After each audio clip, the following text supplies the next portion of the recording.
Brilliant. Friends, welcome, my friends, to the latest episode of Friends Let's Discuss on Monday, the 13th of April. Now, if you are following us, Mum, and wonder why we haven't had an episode for a while, it's because we did take a little break for Easter holidays. So how was your Easter holidays? It was really good. We took a trip to Portugal. We hired a tiny car. It was 4 of us, so my daughter, my wife, my mum, and all our luggage were packed into like a little Toyota Yaris. You know, you get like hire cars, and it's a car you would never ordinarily get to drive. I have a fondness for Toyota Yaris now because it was like just so fun, like this hybrid car. Yeah. And like, I was just so impressed at how like nippy it was. Like I wouldn't have thought a car that size could get like, 4 people and all their luggage around the narrow streets of Portugal, but it was fantastic. It might have been the highlight of the holiday for me. Apart from the rotisserie chicken. They do good rotisserie chicken, don't they? They do good rotisserie chicken. Yeah, I was going to say, make sure you don't mention the name of the place as your wife will kill you. Because she's kept it under lock and key for a select group of us because it's such an amazing place and it's so untouched 100%. at the moment. So she rightly wants to gatekeep just for a little bit longer, which I'm fully on board with until we complete our friends trip, selfishly. I don't think we gatekeep enough. I'm just going to have to just keep quiet about so many things. If I find something nice, I'm not letting all people just find out and ruin it. So yeah, we're totally aligned on that. Did you love, like, we went to Oma on Friday night, which is, for those of you who don't know, it's a restaurant in London. We've been before. You probably tell, but I'm a huge foodie and it is the best place in London, hands down. So nice. And there's no point gatekeeping it because it's so popular. You Yeah. literally have to log on 31 days before the date you want and keep refreshing in the hopes that you could get a table. So yeah, so it's great. It sounds like an amazing Easter break, Club. It sounded like a great adventure. We all caught up on Tuesday on it. And yeah, I was also away in Southeast Asia. Mhm. Very, very nice breakaway. I would say you can tell I've got a bit of a tan, but the MacBook is not unfortunately showing it very well, which is a bit of a shame. But yeah, it was lovely actually. It was really nice just spending time with the family. We went to the beach for a few days as well, which was so lovely. Just walking into the hotel room and they had this sort of panoramic view of the sea, which again, as you all know, our friendship group, I'm always harassing our friendship group about buying some land near the sea so we could all basically set up a retirement community together. But that's super important. But yes, so obviously we've taken a bit of a break, love. But so much has happened, obviously, in the last few weeks. So whilst we weren't engaging with our listeners and viewers, I was spamming you on the social media. I was like, Mira, you're on holiday. It's okay. Mira's like, no, have you seen this? Oh my God, I can't believe this has happened. Yeah, so I'm not particularly good at taking a break. I will fully admit to that. But I think let's start, if you don't mind, with some rare good news, which is, for those of you who don't know, the Hungarian election yesterday, Viktor Orban, the right-wing, Russia-backed leader, was ousted after 16 years. So positive, good news. But for those who don't know, love, why actually is it good news? I think it's huge. I mean, like you say, he's been in power for 16 years.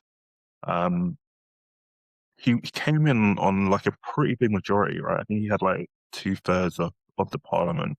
And so was able to push through a bunch of laws that basically like shape Hungary in his own image as much as he wanted to. And part of it is that it was a bit of an experiment politically that I think the Hungarian people just got sick of eventually, where on one hand, he would say one thing, but then do another. So one of the examples, which I found really interesting, is that he was quite anti-immigration, at least on the face of it. But then apparently quietly, he was trying to encourage immigrants from Sri Lanka, Philippines, even Ukraine to work in the factories because obviously they were getting paid way less than Hungarians. And so there's a lot of sort of doublespeak taking place. Of course, as you mentioned, he was sort of backed by Putin, the Trump administration also backed him as well. And so for that to be overturned is huge. I think one of the things as well is that Peter Magyar is 45 years old. The party he has led to this victory has only been around for 2 years, so relatively new party. Um, and he was part of Orban's administration at one point. So interesting that he was able to sort of see the inner workings and still was like, this is wrong, this is bad, this isn't what Hungary needs. Um, Relatively young, as I said, 45 years old, and a lot of the people involved in the election were relatively young as well. So I think it's one of those things where it's almost like older people just become accepting of their fate, whereas the younger people still have that optimism and still have that energy to mobilize and make change happen. And it looks like it's a huge victory. I can't remember the numbers. We'll include it in the imagery that we share on YouTube. But a really significant result, and by a large majority as well. I don't know if you took anything from that. Yeah, I mean, I just took a huge amount of positives from it, honestly, love. Because the thing is, to your point, over the last 16 years, he has consolidated his power much like most dictators do. So he took over huge parts of the judiciary. He took huge parts of the media. He tried to stifle dissent. He brought in a lot of laws that really worked against the people. And despite all of that, and despite a lot of the concerns in the run up to the election about election interference, plus the huge backing that they had from the Russian propagandist, as well as obviously, as you say, Trump's MAGA movement, despite all of that, the people won. And I think that's the piece to take away. So I've noticed today, obviously, a lot of the American outlets like Midas Touch and Robert Reich, and obviously Bernie Sanders will come on board soon, are kind of taking this as a movement for hope, not hate, which is the people 100%, despite all of the obstacles in one's way, can mobilize to the extent that they can oust someone even like this. Right. And I take that as a huge win and a positive. And it's sad, isn't it? Because this is the textbook thing for a dictator. They all do this. They promise you, they blame somebody, they promise you these huge things, but really all they do is consolidate their power, take agency and power away from you. And then it leads to a significant amount of corruption, which is again one of the reasons the Hungarian people voted against him. And a lot of wealth transference to a small group of people that are allied. America is obviously going through exactly the same thing.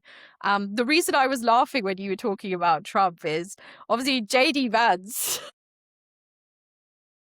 He kind of came over on his white Stetson and yet again failed.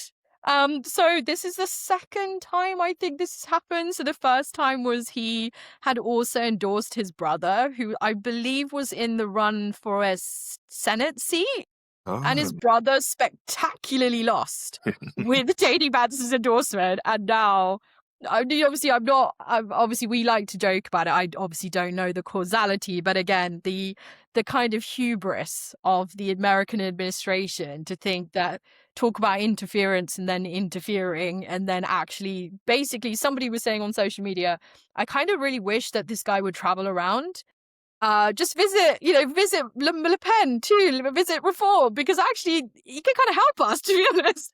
They're going to see him coming and be like, no, no, you're good. Just stay there. In fact, just stay offline. We don't want to see your face. We don't want to see your messages. You're not helping. Keep my name out of your mouth. Yeah, I think it's really, like, to your point as well, just amazing because we talk about Russian interference and how well they are, how capable they are with misinformation, and putting so much out there to sort of convince people that, up is down, right is wrong. Um, and the Hungarian people saw through that, which is fantastic, and on a personal note that's really insignificant, I visited Budapest years ago. And I was like, oh, this is a beautiful city. Like, it's a beautiful place. People are really friendly. And so, like, just on a very personal note, I'm like, I'm so glad that they got rid of this guy. because it seems such a stain on like the character and the side of at least Budapest that I saw that, you know, their leader was this horrible guy. So yeah, yeah, no, well done, Hungarians. And it seems like what's really interesting for me, love, reading the articles this morning, is a large part of the victory was driven by young people, as you were saying earlier today. And it is funny to me because obviously we spoke about the social media ban in Spain previously. But having, as I was telling you guys when we met this week, like having spent some time with elderly relatives, if they're listening, you know I love you, but I have to call this out. Average age, I'd say about 70 to 75. Um, Actually, I think social media is scarier in the hands of the elderly than it is in young people, because I feel like young people know how to cut through the noise. They know how to see what is AI generated, what is not, what is propaganda, what is not. Not easily, but again, it's a learning thing. But I feel like they're faster at learning how to be able to filter. I think and again, I'm generalizing hugely here, but from my kind of small sample set, the older generation, which I also wonder is why they're so much more right wing as they get older, they seem to be more susceptible to this kind of propaganda. Um, and it's a really tough thing to then have to fight against through like logic and reason, because you can even hear the sound bites that they say are like reverberated, just like when you hear people who have been indoctrinated by Fox News, they literally verbatim, you know, they say the same thing. Do you see what I mean? So yeah, it was kind of fascinating. But yeah, so I do think there's definitely, I think it's the same in America, to be fair. Like there's a huge movement of young people that are really driving a lot of change in the States as well, which is also why at the moment there is a bit of there's a disconnect between the democratic establishment and young people, and people like Mamdani and AOC and Bernie, who are trying to push for a more relevant agenda that people will actually resonate with versus what's potentially uh just this kind of middle of the road nonsense that really is just the same of the same of the same. Do you see what I mean? So like there's this whole thing. I don't know if you know Hassan Piker. He's a Twitch streamer. He's kind of this extremely attractive, not that that has any sway, obviously, on my opinion. Extremely attractive. Again, I didn't even hear of Twitch until I kind of came across an article about him. But essentially, he's on the left, but he's on the left, I'd say, with an extremely large following of young people, and he's, I would say, kind of in the Mamdani Bernie kind of camp, you know, this kind of let's talk about universal healthcare, let's talk about affordability, the genocide in Palestine is wrong, etc., etc. But for some strange reason, which I still can't quite get my head around this week, there's been a huge push through the mainstream media and the democratic establishment to essentially denigrate him.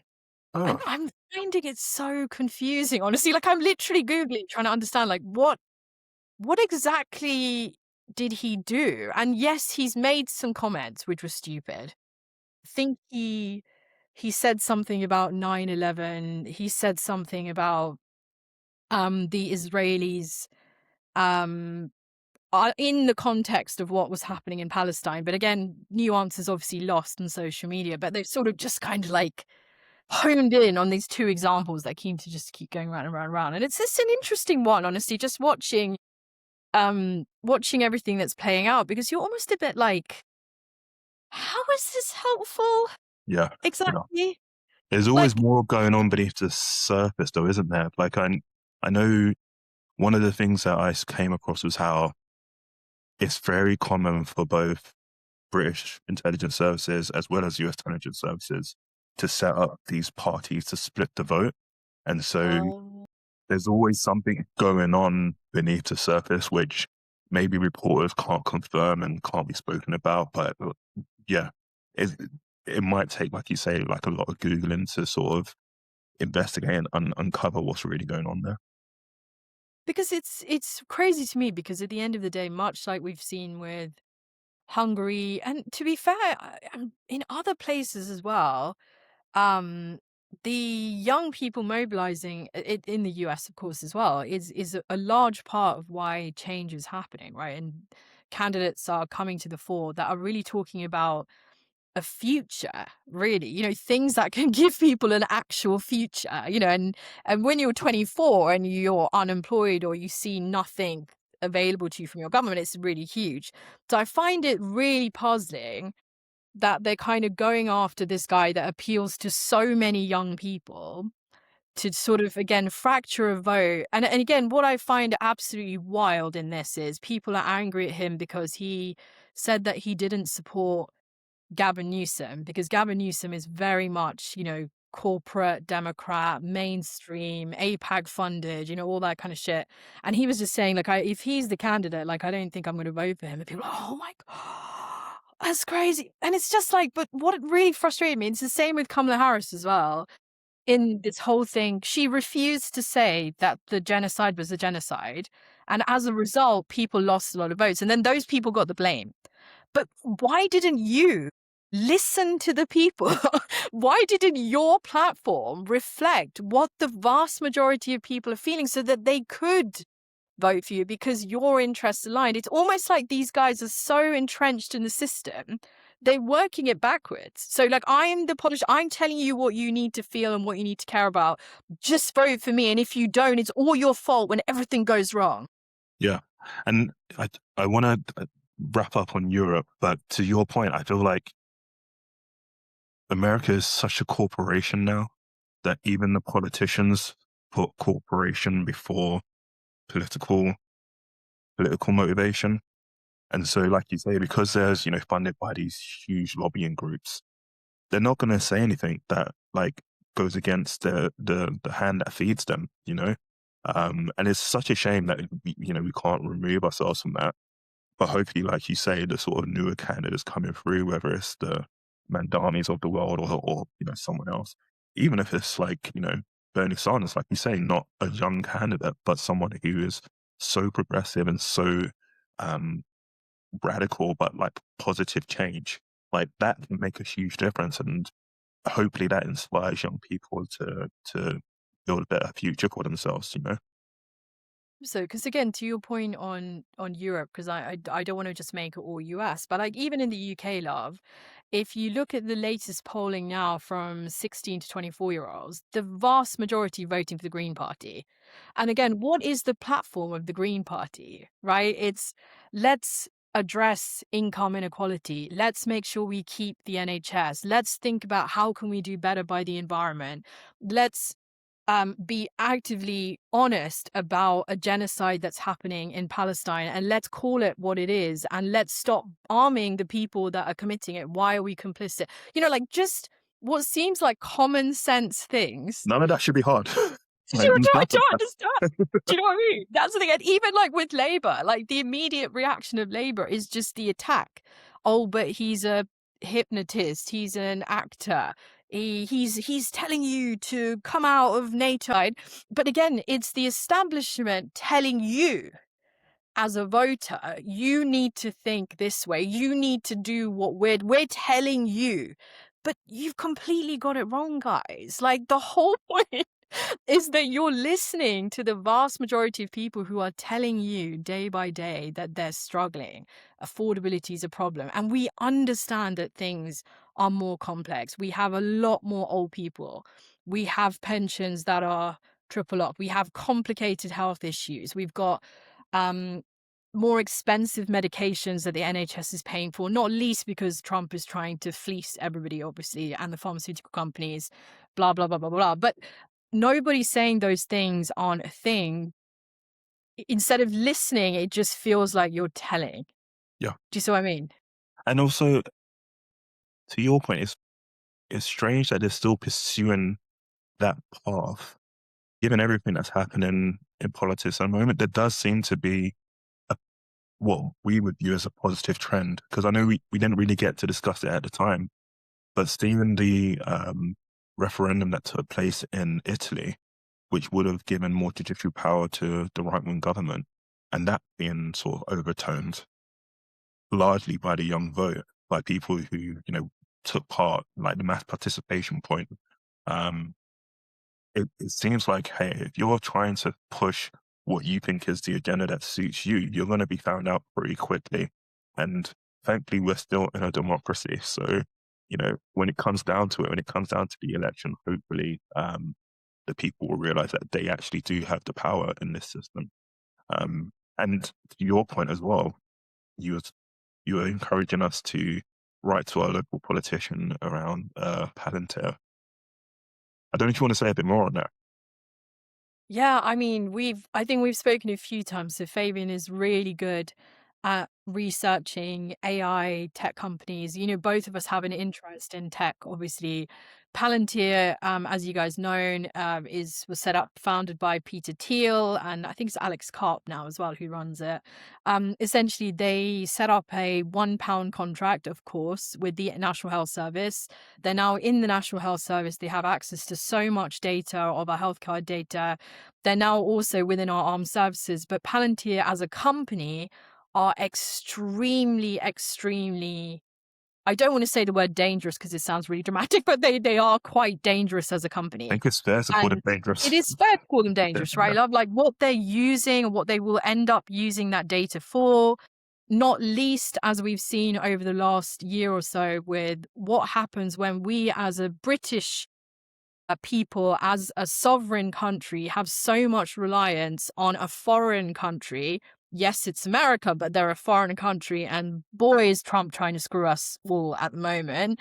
That is extremely dangerous.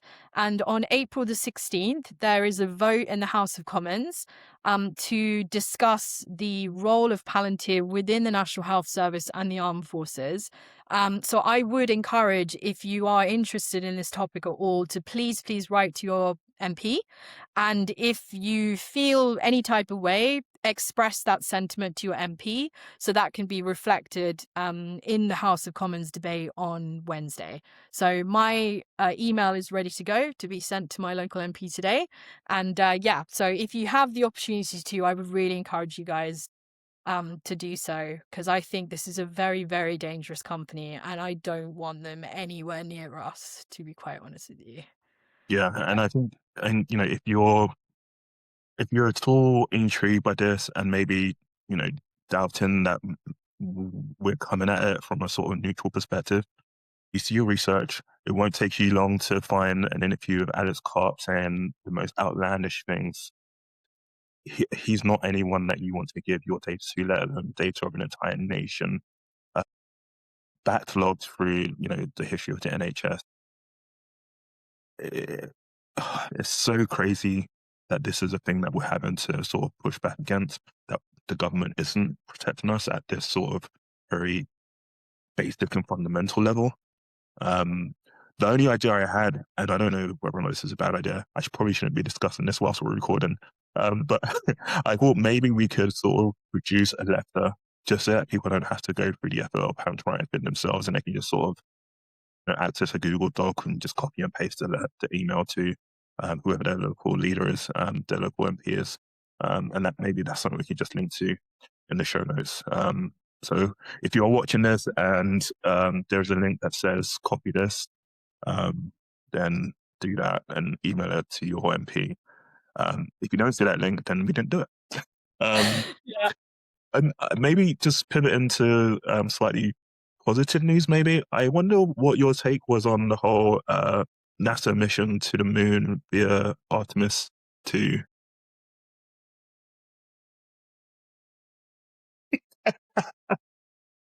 Yeah. I mean, the good thing is there's no video on Spotify, so you probably didn't viral. But listen, love, I mean, I think it's amazing. It's, you know, scientific curiosity, um, you know, advancement. We get to learn more about the moon. Okay, that's really great. The video of the poor astronauts having to engage with Trump was cringe on a million different levels. But I don't want to be short termist or small because it's not like I'm a visionary. But I guess what I struggle with is how much money did they spend on that? Yeah. Yeah. You're taking healthcare away from Americans. You're taking away SNAP payments from the poorest Americans. You're forcing Americans under this bullshit act, which is just a form of voter suppression, to now have to pay to get passports and other forms of ID just to exercise their democratic rights. You're funneling shed loads of money into war and ICE when Americans are struggling to make ends meet. And like I said, I don't want to be, not a curious person because I think scientific discovery is exceptionally important, but I just don't know how this is the most important thing at this moment in time. Do you know what I mean? Completely agree with you. Yeah. I, d- I was worried I was like just being a bit miserly about it. And I'm maybe just like, maybe I'm just like missing the point. Like, it's like, I'm looking at this and I'm thinking, the amount of money being spent on this. Like, how is this like top of the list of priorities for humanity at this point in time? If you scratch just gently below the surface, you realize that this is not for the betterment of humankind. This is just political posturing because China and Russia are planning to go to the moon. And so we wanted to get there first. China and Russia are planning to build a moon base. And, I say we, the Americans, with some support from the European Space Agency, decided that actually we better get there before Russia and China claim the moon for themselves. So this is just about finding resources and claiming it. It's not about the betterment of humankind. It's about political and economic advantage remaining in the Western Hemisphere. That's it, and it's frustrating because I feel like there are super intelligent, super ambitious, and well-meaning scientists involved in this. I just wish they were working on things that like had tangible benefits to us here on Earth. Like we've not done such a great job with Earth that we should then go to the moon and try and replicate what we've done. Like it's just not. Yeah, it's frustrating.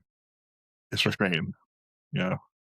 It's so But frustrating because exactly, sorry to interrupt you, love, because exactly to your point, these, and again, not to discredit these incredible brains and these people that have achieved incredible things, could we not have used that to find solutions for a warming Earth? To find more creative solutions to help us reduce our reliance on plastics and find a way to develop materials that are more environmentally friendly, to help to move us away from greenhouse emissions and nuclear energy in order to provide. So there are so many smart people in this world, as we have seen from this space mission and those in NASA and the European Space Agency. Why can we not help this planet and ourselves? And that's what I find frustrating with it all. yeah, and I think it's also the thing of if previous space missions had, gone to the moon, gone to space and came back and said, "Oh, look, this is gonna make us so much healthier, so much happier. It's gonna improve the world." You'd be like, "Yeah, fuck yeah. Go to space, go to Mars, go even further, do it." It's just not true. It doesn't bear out in like any substantive ways. Uh, yeah, I'm like seeing all of this coverage on the news and seeing everybody speak about it in such positive terms, and I'm like, ah, like, ugh, yeah, okay. No, that's it. I feel like we started off by saying, so we've got some positive Yeah. news about space, and we've just basically crapped on it. I wanted to make sure it wasn't just me, so I was like, give it a chance. Like, Mira will change my mind on this. Mira will have the positive angle on this, and you were thinking the same way I am. I'm like, okay, Really well. well, at least I'm not crazy. This is what this is, right? It's just proven that between the two of us, we don't see each other as crazy. 100%. I wonder, yeah, please feel free to leave a comment, Yeah, if you yeah, disagree with us, because we would love to understand, like, what are we missing on this? Like, maybe we are missing something. And again, we don't want to just come across as really miserly on this. If it helps to share a positive story, although is it really a positive story? I don't know if it's a positive story, but it was just really entertaining, which again, one should not laugh at because I don't condone stealing, of course. But you know this whole thing with Kit Kat, like 2 tons of Kit Kats were stolen or something? It was like this huge thing on social media with all of these brands basically pretty much just taking the piss. Like, oh, it wasn't me. KFC were like, oh no, it's not us. We only like chickens or whatever it is. That was quite funny, but it was interesting watching the comments on it because people were kind of like, "Is this is this the thing that one comments on? Like, someone has stolen." It wasn't me, even though I do love Kit Kats, just to clarify. Is this something to be laughing at? Like, is this a joking matter? I don't know. Well, and also, last week, I don't know if you saw the whole thing with the Kimberly Clark warehouse fire, Oh God, yes. and so I feel like there's this thing happening where maybe people are just sort of reached the last straw, and they're like done caring. Like the corporations don't care about us. Why should we care about the corporations? And so I don't know if this is something that's just gonna be a reoccurring theme, or if it was just two relatively isolated incidents. But it's maybe something to pay attention to. You know? Yeah, no, it's a really great point, actually. Because that's the thing, isn't it, love? You know, this whole thing about who's a terrorist and who's a not. Do you know what I mean? So something happens, like even the other day in England, something happened, and initially they tagged it as a terrorist incident. But as soon as they found out the person wasn't brown, it was not a terrorist incident anymore. You know what I mean? Or like, what's that saying about Che Guevara? One man's freedom fighter is another man's terrorist. And the thing is, like, as you get into this position where people feel more and more disenfranchised, they don't feel listened to. The government isn't acting for you. The corporations are exploiting you. Like, I agree with you. Like, is this the right action to take if you've done the protest, you've emailed your MP, you've talked about it, you've tried to convince others in your circle to explain your reasoning, you've written to your MP, you've protested, and then nothing happens.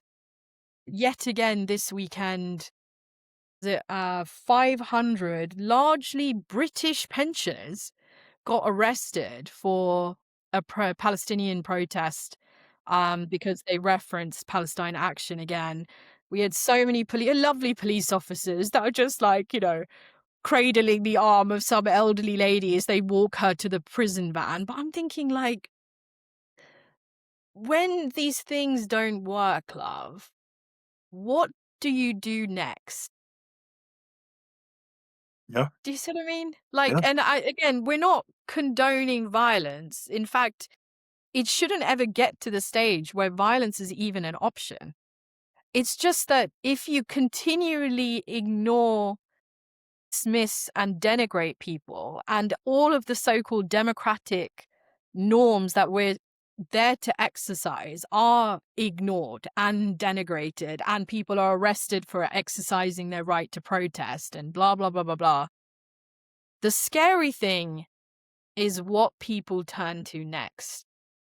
Right. And this is the thing, like, I was reading something the other day about the creation of Hezbollah, who are tagged as a terrorist group in Lebanon. Hezbollah were only created after the first invasion of Lebanon by Israel. Mm. See, so like, but but again, Hezbollah as an entity are making it unsafe for all of the Lebanese people because now they're all victims of that situation. So, like, what I just don't know what the answer is, love, honestly, especially in these kind of situations when you watch what's happening in the Middle East. And I know we're not supposed to call it the Middle East, but particularly with Israel, this Israeli government acting as the aggressor, but no international community is speaking up except for a handful of people. There is no action against the genocide. Genocide scholars have flagged it. The ICC, the ICJ have sort of indicated that Netanyahu's a war criminal, and yet nothing happens. So, like, Yeah, and this is the thing. I think to your point, like, you know, one, the police should never, like our police should never have to be asked to remove like old age pensioners and send them to a police van. That should never happen. And I feel sorry for any policeman or police person that has Me had to do that. too. It's ridiculous. It's a complete waste of their Ridiculous. time, complete waste of Yeah, their training, just ridiculous on every level. And then to your point, the fact that Palestine Action Group had been uh, uh, designated as a terrorist group, that got overthrown, and then the UK government is appealing that High Court ruling that is not. It's like nuts, especially to again to your point when you consider that Neptune has been there's a warrant out for his arrest by the International Criminal Court of Justice, and so this is a recognized war criminal that you're defending effectively. Like, what do we have to do to like find justice? And you get to that point where you're like, democracy is taking too long. It's too slow a process because you're right. We can wait for the vote, and hopefully, when the time comes, people will vote for a party that says no to this sort of thing, that says clearly this is a crime, this shouldn't happen, this is genocide. Simple things that everybody can see that is objectively true. But the next general election is so far away that maybe we'll forget about it by that point. And so it's like, we need change to happen now, not wait for all these lives to just be expired. And so I think that's the frustration. I think to like, again, as you've already said, we should always um, avoid violence. That's never something that I would support, and I'm sure you would never support that either. But it's the patience that's required to go through the right processes is on a whole other level. It's a big burden to deal with. hugely. Yeah. And I worry more and more for it, love, as well, because the challenge is what. And I know there's been a lot of debate again this week over the last few weeks about Tucker Carlson and Candace Owens and all these right wing nut jobs who have suddenly finally seen the light that most other people with sense, so like Mehdi Hassan at Zateo has been calling this action against the Palestinians apartheid, it's oppression, and then it became a genocide. And these guys have finally caught up. But what scares me is the enemy of my enemy is not always my friend. You know what I mean? And that's what makes me worried because again, in this situation, as people feel more and more frustrated, they feel like nothing is happening, no actions being taken. Then you have some Jewish ambulances that are set on fire the other day. Again, nobody was hurt, thank God. But again, not to agree with the actions of those individuals because that was pretty stupid, frankly. Um, is this kind of thing going to happen more? And what scares me the most, love, is that you and I'm sure a lot of our listeners and viewers can distinguish between all Jewish people and this group of settler Jewish Zionists that are residing in Israel that are driving a lot of this extremism. We can distinguish between that, but can other people distinguish between that? Can other people distinguish between you and I and a job stealing asylum seeker on the street, right?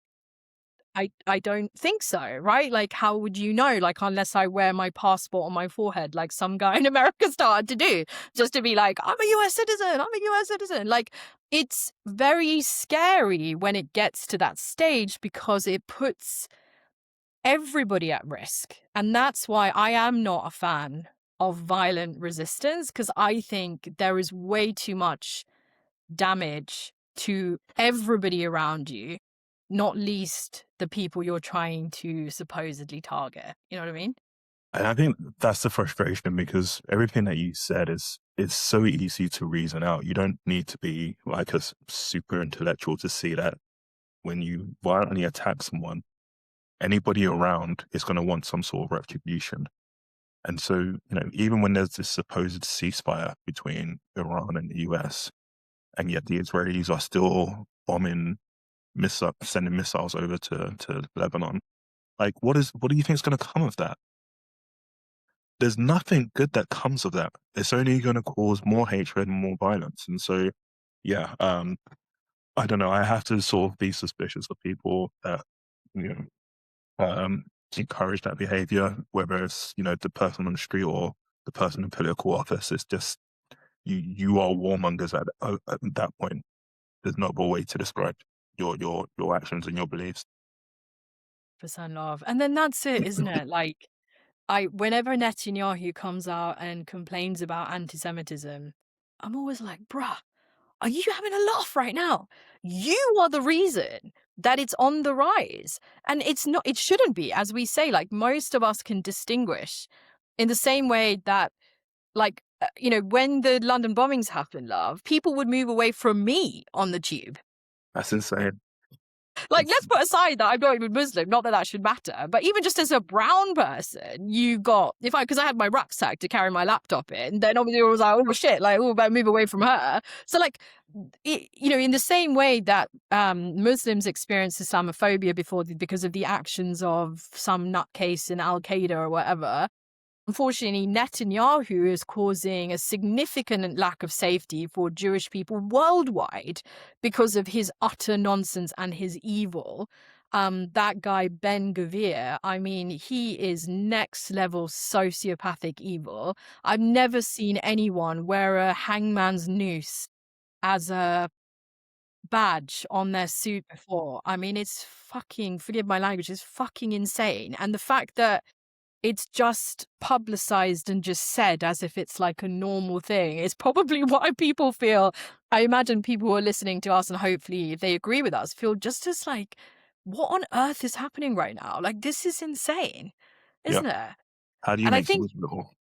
You how know? do you make sense of it all? And I think you're right, love, because obviously we do need to talk about the ceasefire with Iran. So I suppose as a recap, the in 2016, I believe it was, President Obama, supported by some European countries, signed a non-proliferation treaty for nuclear weapons with Iran, i.e., they would not enrich above a certain level, which would allow them to build nuclear weapons. There was a fatwa under Khomeini which said that he wouldn't build nuclear weapons because it just wasn't allowed.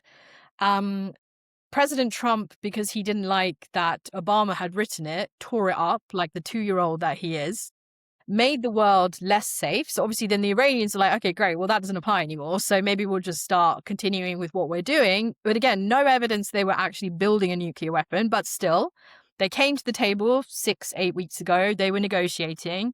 They left on a Friday night. In the early hours of the Saturday morning, Israel and America bombed them. In the middle of negotiation of a peace deal or a long-standing agreement, and so commenced the Iran war.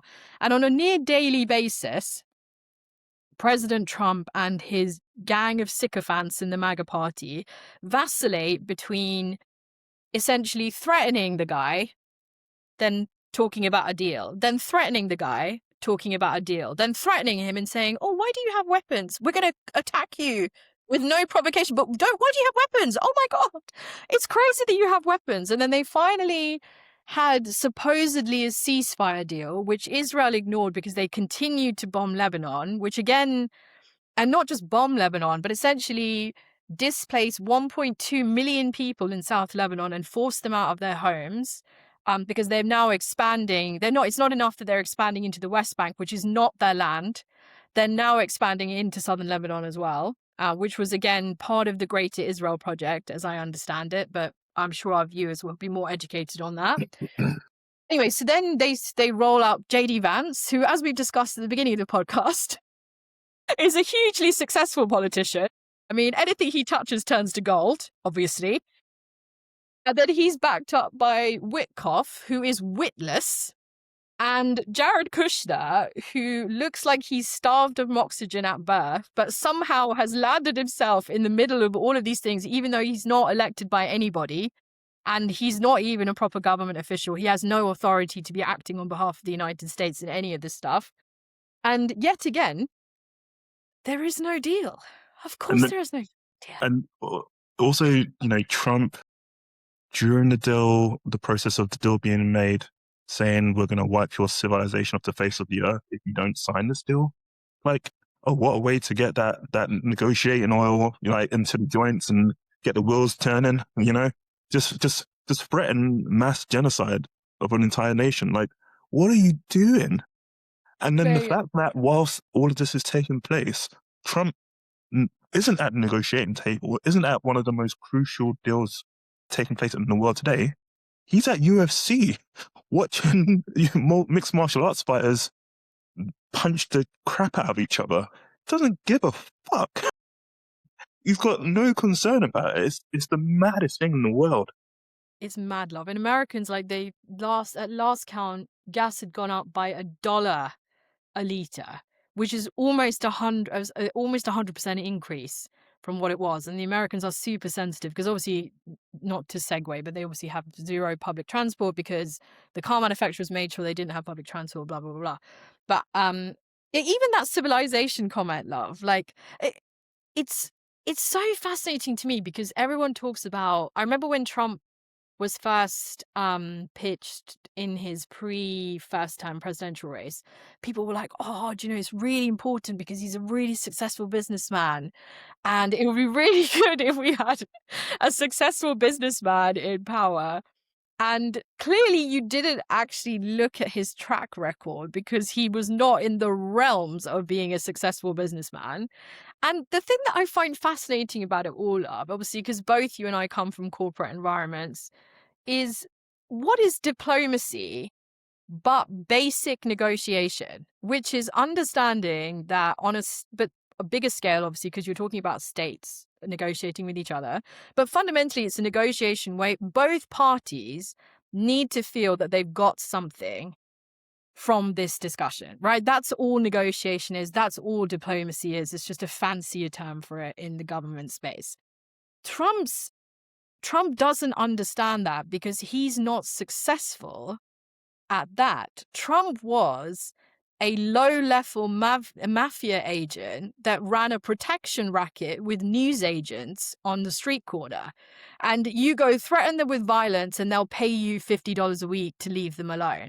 That's the limit of his intelligence and his capability. And this is why everything is basically stuck right now, because even the Iranian plan that came back, the 10-point plan, it was absolutely wild. Like, the plan that they came back with was significantly worse than what was negotiated in 2016.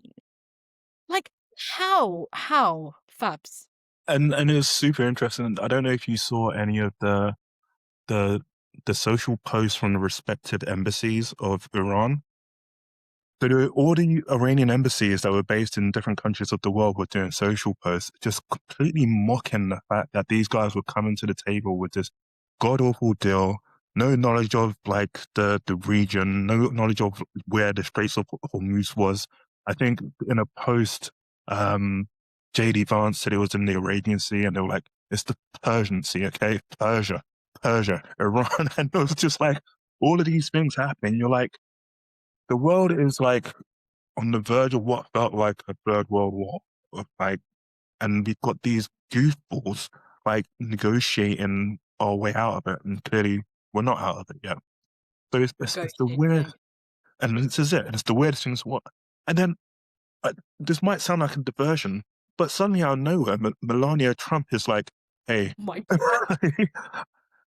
I had nothing to do with Epstein." And you're like, "Wait, nobody was even talking about you. Like, where did this come from?" Like, everybody was focused on Iran, and the president's wife is like, "By the way, this the pedophile financier, sex trafficker. I had nothing to do with him." And you're like, "What? Nobody even asked that question. Like, what do you?" It's the weirdest. It's like you couldn't write it. It would just seem so ridiculous. No one would watch it or read it. And this is real life. It's like, And the weirdest thing is, surely if I were Trump, I'd been like, hold on a second. I just went to war to avoid talking about Epstein, and now you're bringing us back to Epstein, but in a really confusing way that even the journalists, like so many newspapers and journalists were just like, I don't really know what this is. Like, I But don't really what do we do with this? This makes no what sense. Like, in a world that doesn't make sense, this makes even less sense. and then the worst part was, love, then it had people digging. So I remember at Midas Touch a couple of days ago, they were basically saying now they wonder if it's because there was a model that got trapped as a child in Epstein's pedophile ring, who's best friends or was allegedly best friends with Melania, and she came up with her or something to that effect. I really don't know. Honestly, these people are crazy. But yeah, what an absolute nut show. My theory, which makes no sense, again in a world that makes no sense, is that she's actually on our side and is trying to get us to focus on what she thinks is more important, and and then maybe like some sort of, you know, I'm trying to be careful not to make this sound too facile, but when someone's being held hostage and they can't say out loud that they're being held hostage, and you've got to say blink twice if you need help, but you can't say it. This is her blinking twice. This is her saying, "Hey, um, there's stuff happening. I need you to pay attention." You know, that's the only thing that makes sense in a sense in a world devoid of sense. Like, Maybe you're right, love. I don't know. I think my opinion of her is she is a lot more switched on than he is. She from accounts of the first presidency anyway, she did not want to be anywhere near this by all accounts. Like from anything that I've read, allegedly she was hugely against this presidential term. She is profiting massively, as are the rest of the family from this term. So I am skeptical of her um status. I'm with you. Like I maybe you're right. Maybe this is her way of being like, actually, he's featured allegedly 30,000 times in the Epstein files and nobody's really talking about it. And apparently there's some really scary images that they're trying to hide. I again I don't know, because again, everybody was redirected off of it onto the Iran war. And now that is consuming us because the whole world has been dragged in to this war that has absolutely nothing to do with anybody. It has had no reason for it, no real justification, despite the stuff that right-wing media are trying to now make up, like frantically sort of backtracking and, oh, but it was the nuclear weapons. But wait, I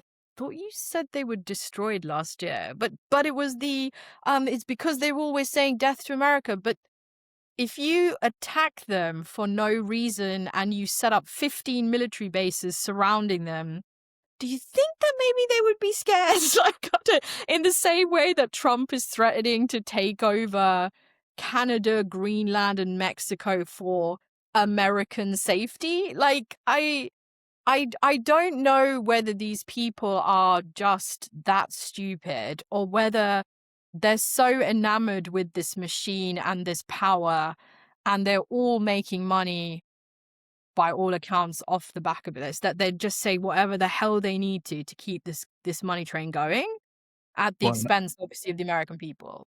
and I also think it's a thing of, most of us, I say most of us, I think you pointed it out that on Christmas Day, the US bombed Nigeria.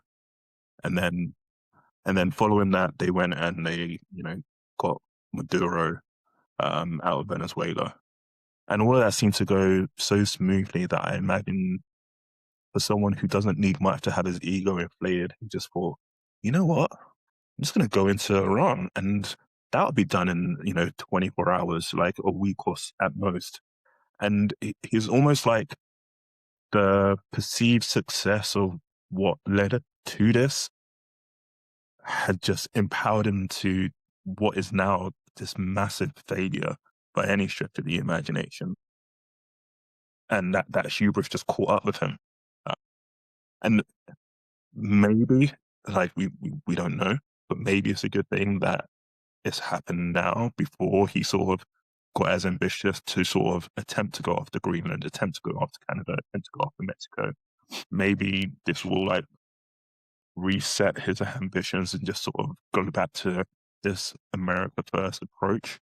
But yeah, unfortunately, we now have to live with this cost of inflation, which is is one of my personal bugbears that I can't get my head around. I'm not into economics, so maybe I'm just not smart enough to work it out. But these prices go up and they never seem to come back down. Like cost of living doesn't come back down. Like ever since we had COVID, like the prices have been up and stayed up.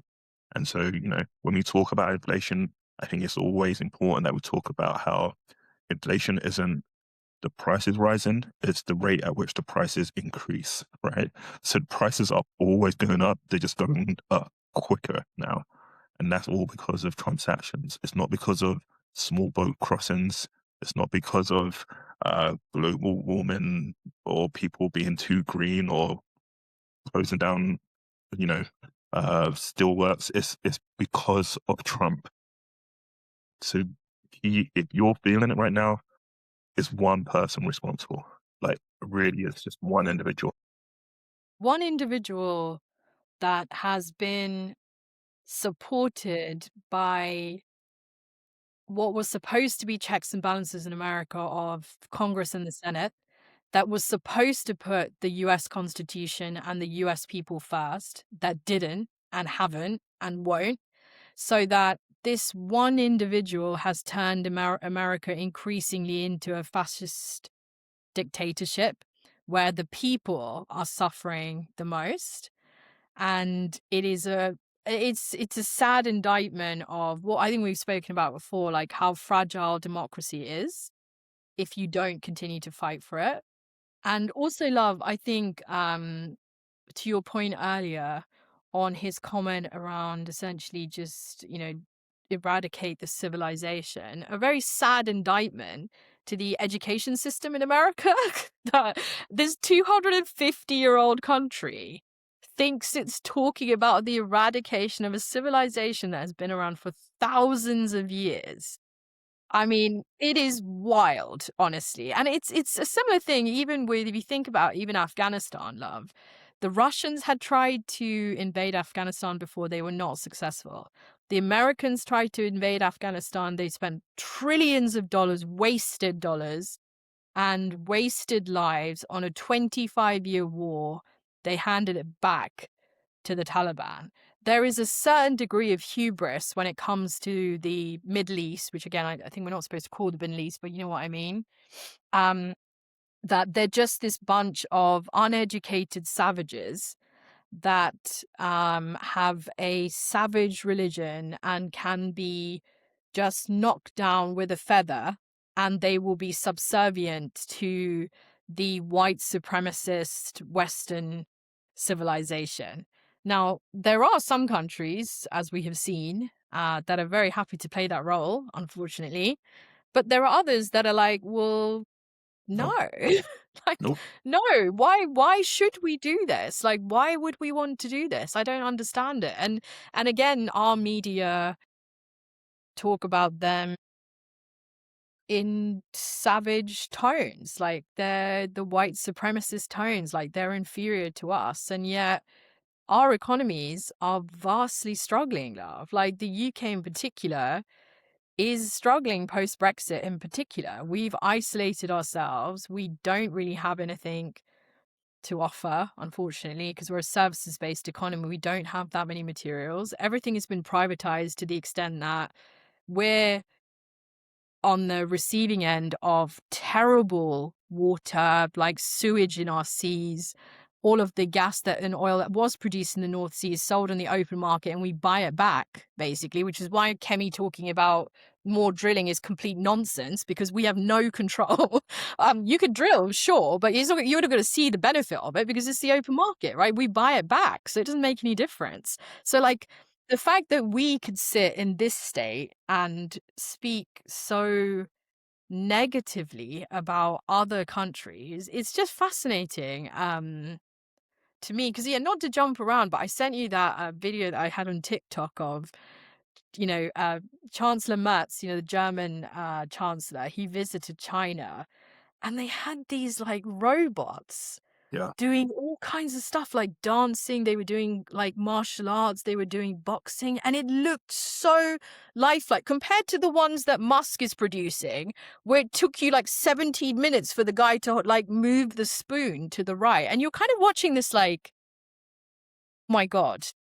This is the future. Like this is how it happens.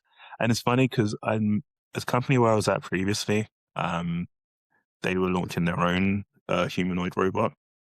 And at that point, I sort of said to my wife, in 5 years' time, I think humanoid robots will be available for uh, purchase by the regular member of the public.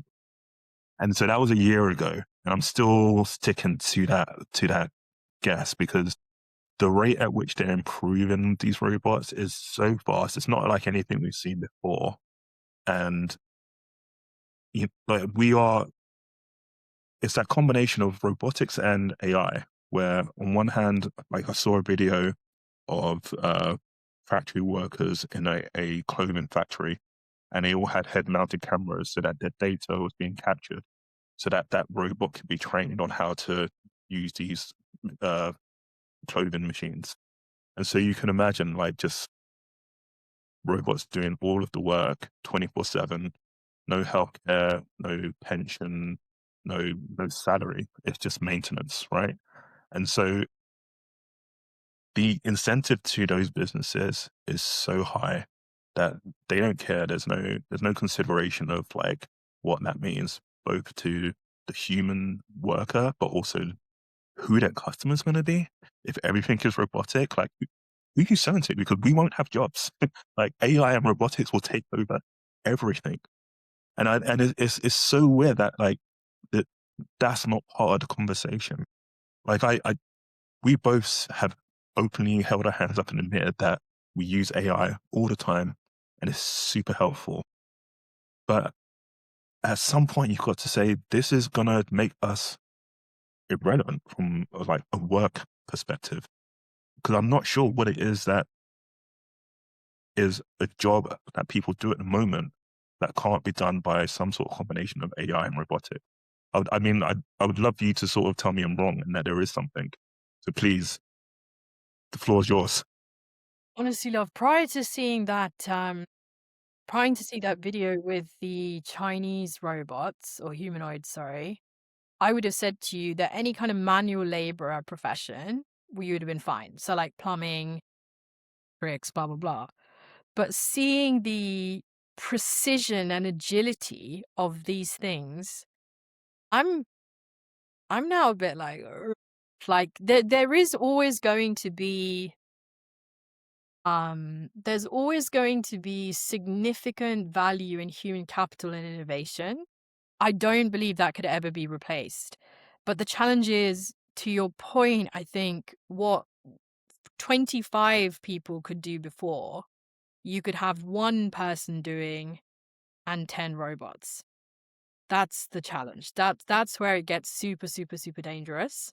And I feel like we're at this moment in time where, as a human race, we have to reckon with what is coming. Because I think, I shared an article this week. There was an article about, there was a development by, I think it was Anthropic. We will share the article in the edit, but essentially they've developed one of the AI. Oh no, wait, no, I don't think it's Anthropic actually. I think it's an open source platform that is creating these AI agents that are so sophisticated, they can create significant spam. So like bots, social media bots, they can create scams, they can create messages, etc. That provides a threat to people because obviously these scammers are always out there. And there is also something that Anthropic has done, but they've released it to governments and corporations because essentially this AI is able to exploit weaknesses in legacy systems. That's Yeah. it. That's So one. this Sorry. is This is Yeah, Claude Mythos, right? that's it. That's So the yeah, one. essentially what they said is that this is pretty significant, and you know we haven't got our hands on it, so we've not been able to sort of see for ourselves. Basically, what they've said is that it's so dangerous and it's exposing so many vulnerabilities in legacy systems that if it were to be launched, then it would just be a nightmare with like banks, healthcare, government all being impacted by unsavory hackers exploiting these vulnerabilities. So there's some sort of coalition between a few of the sort of major tech companies. I think there's 12 companies in total who are all using this Claude Mythos to um, essentially sort of almost backdate all of the work that they've done and sort of take a look at how they can either patch the vulnerabilities as quickly as possible or protect the usage of Claude Mythos in a way that means that if it is released to the public, it's not as dangerous. And I think it's worth sort of highlighting that, you know, the last time one of the major AI companies um, decided not to release uh, a version of their software that was ready to go was back in 2019. And that was when OpenAI had ChatGPT 2. And they basically said that if they launch this, it's so good at writing convincing misinformation that it could be, really dangerous to democracy. That's 2019. Look how far we've come in, 7 years, arguably a long time, but to the point where now we're not worried about misinformation. That's not a concern of ours because Claude and all of the sort of major AIs can write misinformation really easily. Like that's nothing to them these days. Now it's like the fabric of the infrastructure that runs the internet, that runs our digital age. That's what we're concerned about at the moment. So really interesting. And I guess we just have to wait and see what happens. Unfortunately, but like there's no involvement from us. We're just passengers on this. That's what drives me insane, love. That's what enrages me so much with all of this because essentially the like we were saying in a few of our podcasts ago, unfortunately, the tech companies have now become the bad guys. They're the ones, in order to prevent Trump from putting in his tariffs, because it was affecting the materials that they use to make a lot of their products and their markets and China and blah, blah, blah, blah. They effectively paid the bribes, allegedly paid the bribes to Trump's White House, like $100 million each or whatever. They just want to keep their companies going. So they keep this scumbag on side. This scumbag is more interested in enriching himself personally and his family that he's not thinking long term. Our governments are now stuck because previously America used to be the friend, quote unquote, and they were the ones that we could trust and rely on, and therefore we didn't ever want to upset them. So we allowed their companies to come into our ecosystems, much like Palantir has, which we discussed earlier. So everybody seems frozen and stuck now to not put some significant checks and balances in place to control these guys. Like, there is, like, to your point, in 7 years, they've now got to the stage where the AI is the AI agents are sophisticated enough that they can identify significant weaknesses in legacy systems everywhere. 7 years. If these dingbats in our governments wait for another 10 years, like they always do, because it's so damn slow, it's too late. And then you're fighting what exactly? Do you know what I Um, mean? and I think that point is the biggest frustration is that these guys say that, the pace of technology is so fast that by the time we put in legislation, it's already too late. So then you need to put in legislation that's based Yeah. on principle, not the Yes. specifics of what it does, because we still need protection. And the whole point of government is to protect its people. Like that's the biggest role you have. These excuses, they don't bear weight. And clearly it's, I mean, from my point of view, the incentive was always money, and that's why they're not doing it, because we've seen how a number of politicians have gone from the UK government into tech companies. I think it was Nick. Clegg who moved from and then moved to Facebook, and you're like, these this shouldn't be allowed to happen. You shouldn't go from government to tech company. You shouldn't go from government to finance company. Like those things just shouldn't be allowed to happen. Yeah, it's so frustrating now, but you're bang on. Like they can absolutely put the goalposts in place. And what's interesting, as you were talking, the language you were using, it's reminded me of this point in hypernormalization, this documentary. And essentially they were saying governments had originally been created to reflect the interests of their people. So try to make things better for their people and their constituents.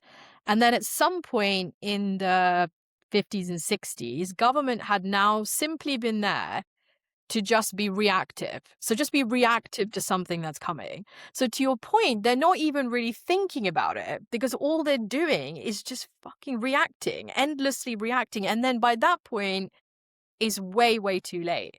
And the reason the tech companies hate Europe is because Europe puts guardrails around things that absolutely should be there. So protecting your data, making sure that the data companies are holding about you, you can see what they're holding about you because actually they do not have that in America, I'm pretty sure. That the data is not used in malicious ways because it could have knock-on implications to your life. So even just, randomly love, like on a TV show the other day, they the identity fraud some kind of identity fraud in the US. And basically, these drug dealers were using this person's identity. So this guy went to prison because they thought he was a drug dealer. So, like, if you have no control over your data, much like even with the healthcare, so like they take our healthcare data, you have a reform government that wants to bring in privatization. Now, healthcare companies, private companies, own the data that Palantir could have sold them or tell them how they could, market you. So you can't get health insurance. So then what happens, like stuff like this, I find it so frustrating because and it doesn't help because you do have this orange buffoon who's in power that is on an hour by hour basis just like a complete mental case, just flip flopping, just dropping, figurative bombs here, left, right, So if your theory of government is reactive, then the governments are just constantly like, shit, okay, what's he done now? Shit. Okay, let me try to figure. Okay, let me go fly to the Middle East to try and have a discussion with them. Okay, do we do this? What are the papers saying? Blah, blah, blah, blah. Like, but in the midst of all this, these guys are just getting away with it. Yeah. And this is a problem. Like, I don't know that this is a good example, so I'm kind of like reluctant to sort of put it forward.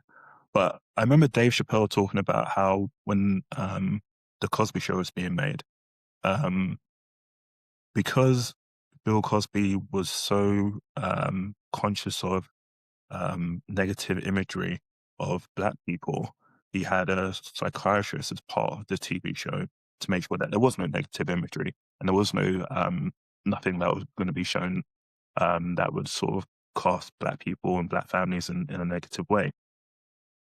And it's like, well, if one man can decide that that's a good thing to do, why is that not part of every social media company, every every media company, whether it be a TV show? Like, why can't we have something as simple as, uh, independent body that sits within an organization to make sure that no harm is done to the people? Like, Of course you can. it's But it gets in simple. the way of profit. That's all it is, isn't it? That's at the end of the day. Yeah, it just gets in the way of profit. They don't want to have any controls on them. If you try to put some sensible controls, then you've got that nutbag Musk screaming on his awful X platform now about censorship, which is always ironic because he's the person that blocks anyone who criticizes him.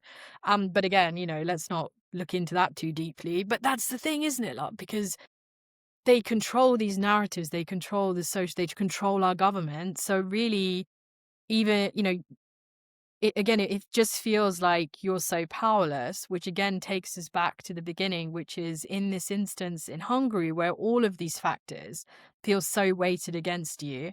There absolutely is a way for us as human beings to join together and say no. So, like, even the vote on Wednesday, let us, if we really believe in it, let's exercise our democratic right to say no to Palantir in our NHS and our security services.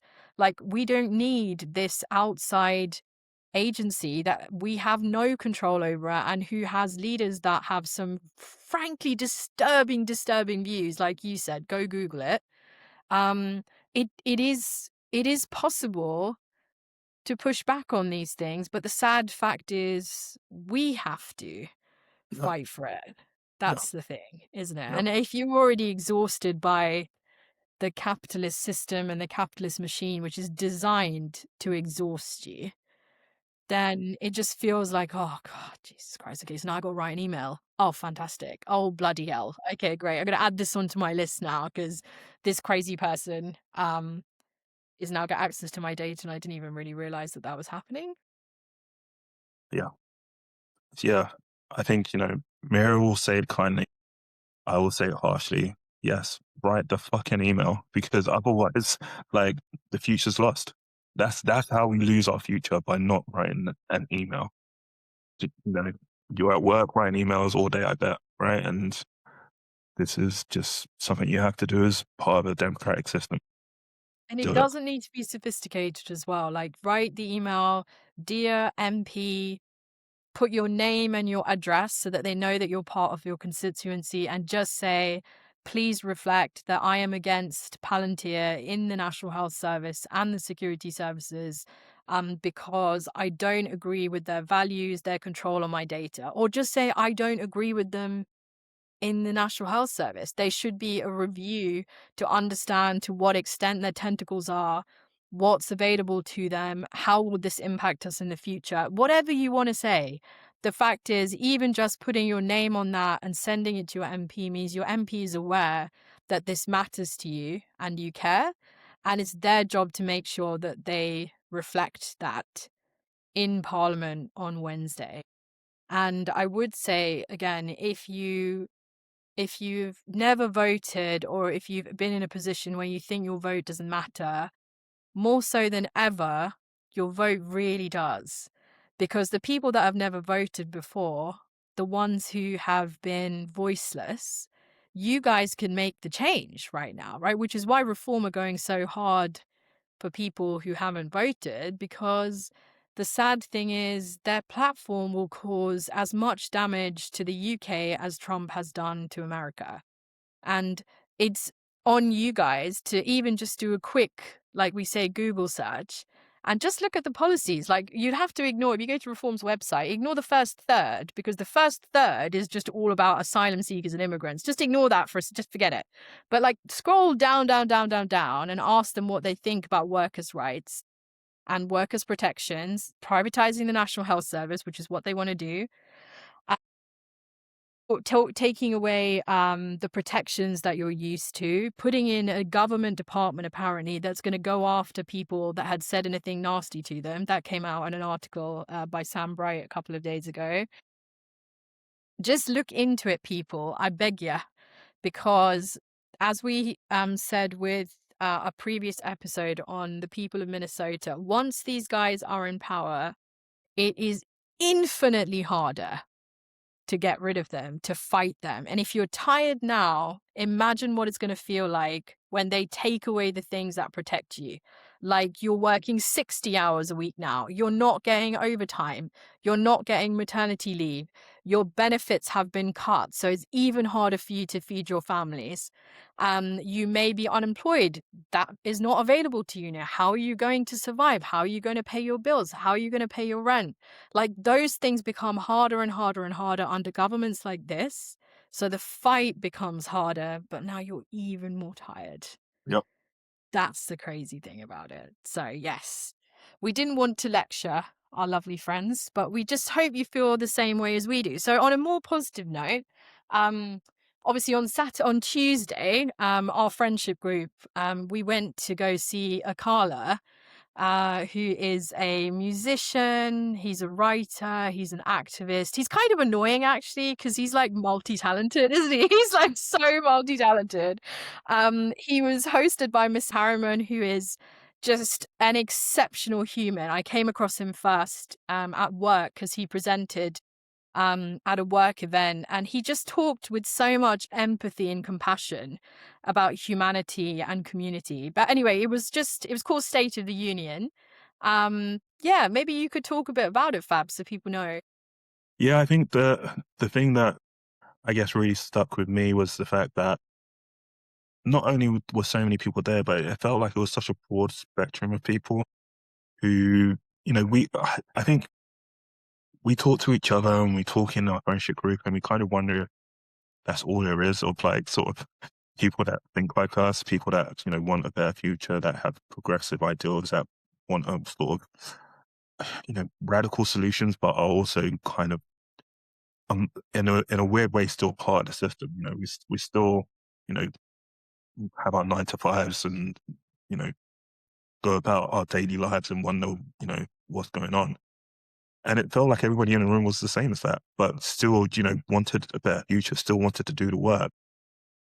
Young, old, black, white, and everything in between. We were all there and we were all listening and we were all sort of getting that. Maybe it was confirmation, just that actually, to the point of this podcast, you're not crazy.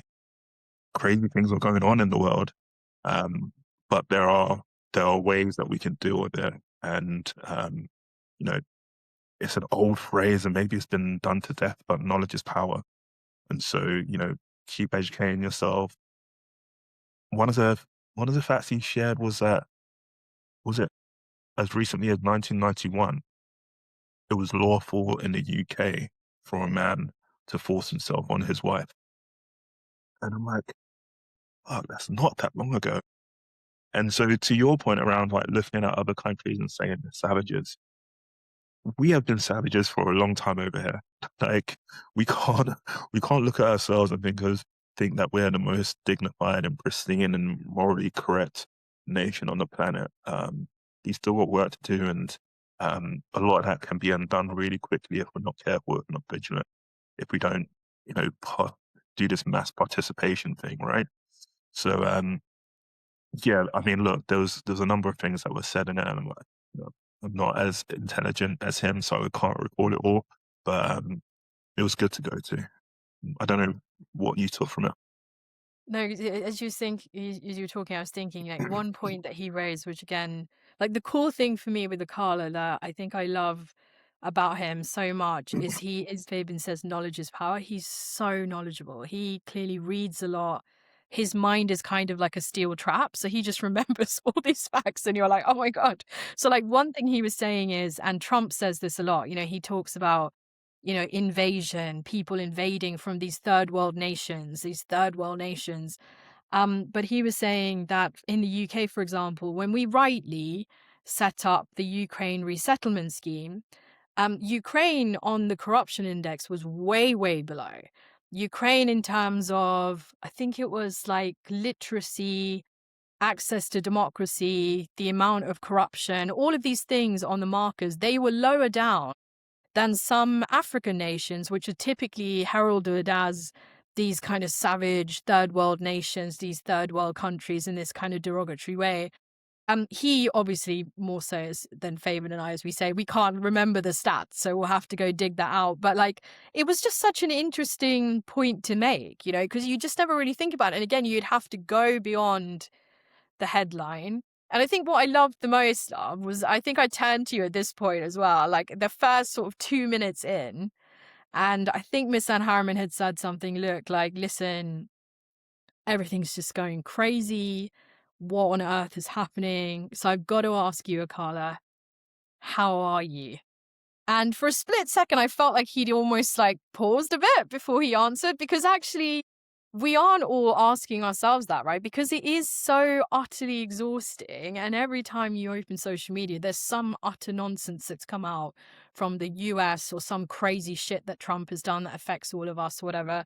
And I was thinking, I turned to Fabian at this point because I was like, that's what he asked me. So if you guys remember on a few podcasts ago, I was just saying like it just felt a little bit exhausting. And Fabian, he called me up and he's like, listen, Miz, are you okay? And I was just, and that's what we want to say to you guys. Like, we're here because we don't want you to feel like you're alone. Hopefully some of this stuff resonates with you. and we really hope that you're okay. And if there's anything in all of the messages that we see and these great people that we listen to, it is just that we are so much stronger together.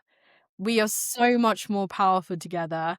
And as a community of us, we can change these things for the betterment of our future. It is possible, despite what they tell us. And in order to progress, I don't believe that you need to move backwards. And in order to progress, I don't believe that you have to destroy everything that we currently have today to achieve it. I don't think that's necessary. So, yeah, that was really my takeaway. But what an absolutely incredible evening that was. And I would highly, highly recommend that if he does something like that again, or indeed if you can support the South Bank Centre in London, because they do such amazing um, arts and exhibitions and talks. And it's not all paid for, you know, a lot of it's free. So it's funded by the centre itself. But yeah, I would highly encourage you guys because it was just brilliant. It was so nice, 100%. wasn't it, love? It's just community, isn't it? Like you say, at the end of the day, there were 2,500 people there, and you were like, Yeah. great, it's not just us. Th this is where my people are. Yeah, And it was so lovely. It was so and that's one thing I was saying to my mum when I got back, like, you know, everybody seeks to divide us. People seek to put us in these little buckets. So, you know, are you English? Are you British? Are you brown? Are you black? Are you Indian? Are you Malaysian? Whatever it is. And what was really interesting in that whole room, when people talked about when he talked about the plight of the Palestinian people and the oppression and the apartheid and now the genocide, the whole audience were clapping and supporting that statement. And that audience was not filled with just brown, Muslim, Palestinian people. That audience was filled with loads of different people from lots of different religions. I mean, just in our friendship group alone, we're all different religions. We all have different backgrounds. We've come from different places. The audience was, like Fabian was saying earlier, was completely mixed. There was a lot of ethnic diversity. I'd imagine there was a lot of people that were probably atheists as well, to be fair, in that group. But it didn't matter because humanity is the most important thing. And that's what I came away from that just like, lovely. You know, it just doesn't have to be a thing that you don't have to be a specific characteristic that you in order for you to empathize with someone. You yeah, could just 100, empathize with people because you're a human being. 100%, 100%. I wonder if that's a nice note to end on. Is there anything else that we probably should talk about, may have missed to happen in the week? I think so, love, but I agree with you. I think this is a good place to end it, and I think will pick up again, and we'll be back on track. Now we're back from our holidays, we're energized and revitalized. So yeah, please do comment as well. Like if you think there's any topics that we've missed that you'd love to have covered or any perspectives that you'd like to share, please do drop us a comment. Because we're still learning and we really appreciate the feedback. So thank you so much for listening.